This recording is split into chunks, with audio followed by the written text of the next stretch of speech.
এমন কিছু মূলধনকে পুঁজিকে কেন্দ্র করে ব্যবসা শুরু করেছে, যেই ব্যবসাটা ইতিমধ্যে ঋণগ্রস্ত হয়ে দরপতন হয়ে এটা ঋণ খেলাপি হয়ে গেছে।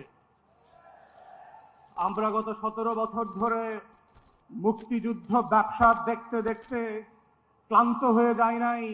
মুক্তিযুদ্ধ নিয়ে আওয়ামী লীগের এই যে ইন্ডাস্ট্রি ডেভেলপ করেছে, জুলাই অভ্যুত্থানের মধ্য দিয়ে সেই মুক্তিযুদ্ধ ব্যবসাকে বিতাড়িত করে নতুন করে মুক্তিযুদ্ধের স্বপ্নকে জুলাইয়ের মধ্য দিয়ে আমাদের নতুন প্রজন্ম আবার জাতির কাছে হাজির করেছে।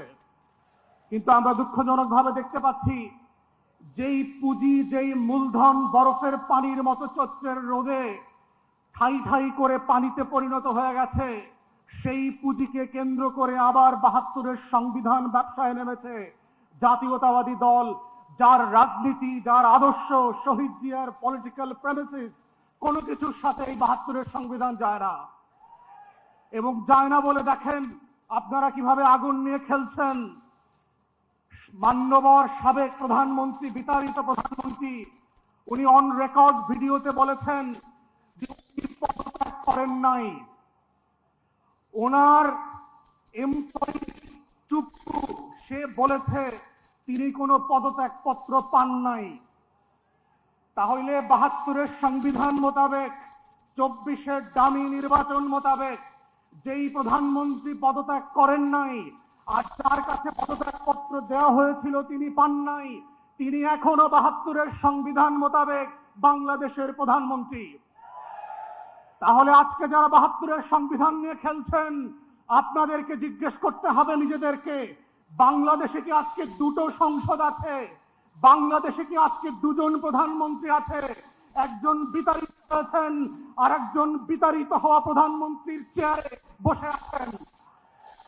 আমাদের বক্তব্য খুব পরিষ্কার, প্রধানমন্ত্রী আপনি শুধুমাত্র প্রধানমন্ত্রী জুলাইয়ের কারণে, আপনি শুধুমাত্র প্রধানমন্ত্রী আমার ১৪০০ শহীদের কারণে, আপনি শুধুমাত্র প্রধানমন্ত্রী আমার ২৬,০০০ আহত ভাই বোনের কারণে, আপনি শুধুমাত্র প্রধানমন্ত্রী আমার ৬৫০ চোখ হারানো অন্ধ ভাই বোনের জন্য, ৭২-এর সংবিধানের জন্য না।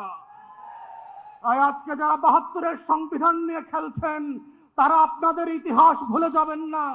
পঞ্চম সংশোধনী ফিরায় নিয়ে আসার যে রাজনীতি আপনারা প্রস্তাব করেছেন, এইটা ৭২-এর সংবিধানে যায় না।